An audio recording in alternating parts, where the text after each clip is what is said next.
Aí, velho, o que eu vou falar agora? Tudo bom? Hoje nós vamos falar sobre oração. A importância da oração para todas as pessoas nessa vida. Então, roda logo essa vinheta.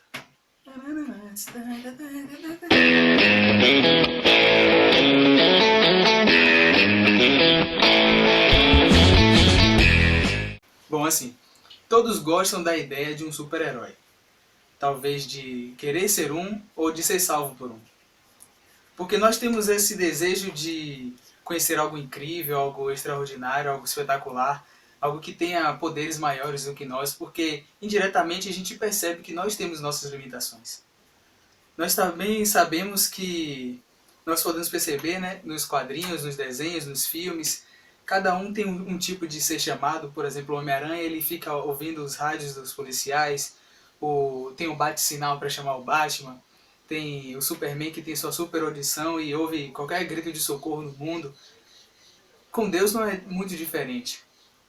A diferença maior é que Deus, a Bíblia fala que Deus ele é onipresente, ele está presente em todos os lugares, ele é onisciente, ele tem o conhecimento de todas as coisas e ele é onipotente.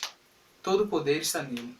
Não há nada nem ninguém mais poderoso do que Deus. É diferente dos super-heróis, porque mesmo que o super-herói tenha poderes, ele não pode salvar todo mundo ao mesmo tempo. Mas Deus pode. Com Deus nós podemos lhe pedir socorro e chamá-lo através da oração.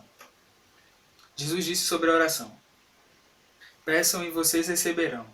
Busquem e encontrarão. Batam e a porta será aberta. Porque aquele que pede, recebe. E o que busca, encontra. E ao que bate, se abre.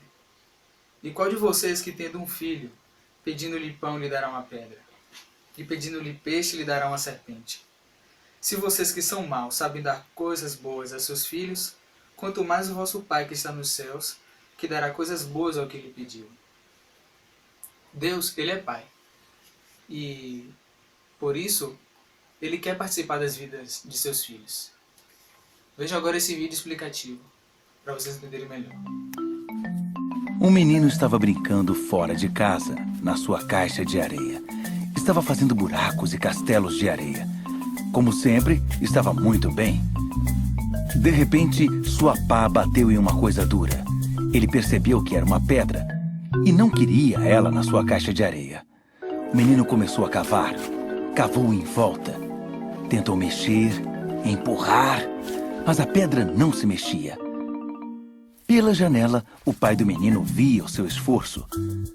O menino conseguiu levantar uma parte da pedra, colocou os dedos por baixo e a pedra começou a se mover.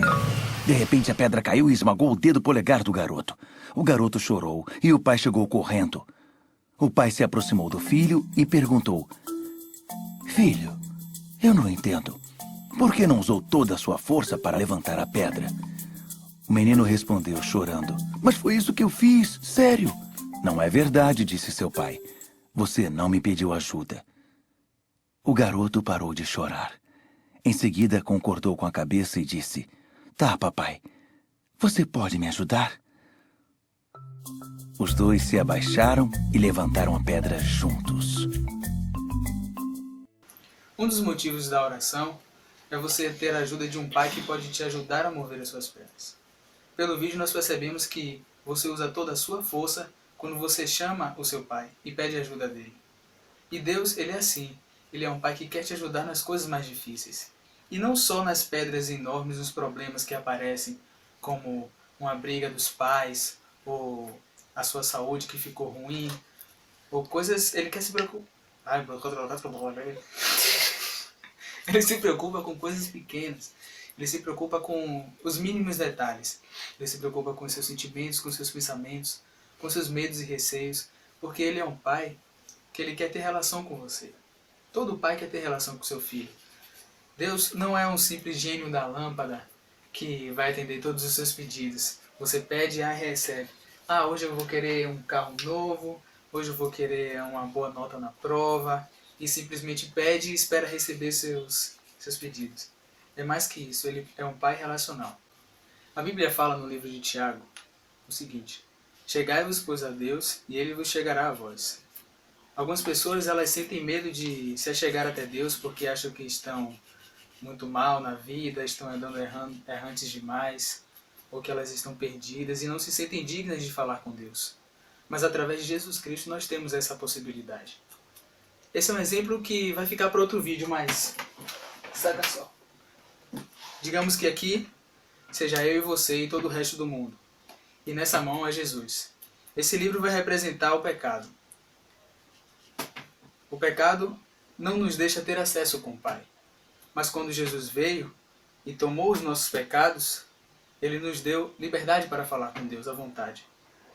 E só através de Jesus Cristo é que nós podemos ter uma relação com Deus e falar com Ele. E uma dessas é a oração. Se você perceber na Bíblia, quando Jesus esteve aqui na Terra, Ele teve uma vida de oração. Jesus, ele sempre, a maioria das vezes, ele se retirava para um lugar sozinho para ficar orando com Deus. E o interessante nisso é perceber que os discípulos, eles também perceberam isso. E mesmo sabendo que Jesus operava muitos milagres e curas e maravilhas como parar a tempestade, multiplicar os pães e os peixes, eles pediram a Jesus para ensinar eles a orar. No capítulo 6 de Mateus, a Bíblia fala o seguinte. Jesus fala: quando vocês forem orar, que vocês não fossem como os hipócritas, que eles chegam nas sinagogas e na frente das igrejas e querem falar para todo mundo ver, sabe? Não é para se amostrar, não é coisa para dizer que você é o religioso ou bonzão, mas que não seja assim. Você precisa arranjar um momento com Deus, um momento que seja a sós com Ele para você ter relação de intimidade. Jesus também falou que vocês não usem de vãs repetições, como se por tanto falar iam ser ouvidos por Deus. Porque é verdade que Deus sabe tudo o que vocês precisam antes mesmo de vocês pedirem. Então Jesus continua ensinando o Pai Nosso, a famosa oração que todos conhecem. Ele começa assim: Pai Nosso que estás no céu, santificado seja o teu nome, porque o nome de Deus é merecido de ser santificado e honrado. Venha a nós ao teu reino e seja feita a tua vontade. Como diz em Isaías 55, 8 e 9, nós sabemos que a vontade de Deus é maior, os pensamentos dele são maiores do que os nossos. Assim na terra como no céu. O pão nosso de cada dia nos dai hoje. Não só o pão de alimento para o nosso corpo, mas como o alimento do nosso espírito também, que é a palavra de Deus. Perdoai as nossas ofensas, assim como perdoamos aos que nos ofendem. Nós só podemos obter o perdão de Deus quando nós também perdoamos os nossos irmãos, as outras pessoas que estão aqui. E não nos deixeis cair em tentação, mas livra-nos do mal, porque teu é o reino, o poder e a glória para sempre. Amém. Então é isso, galera. Se você gostou, você dá um like aí embaixo, segue o nosso canal e compartilha também, valeu?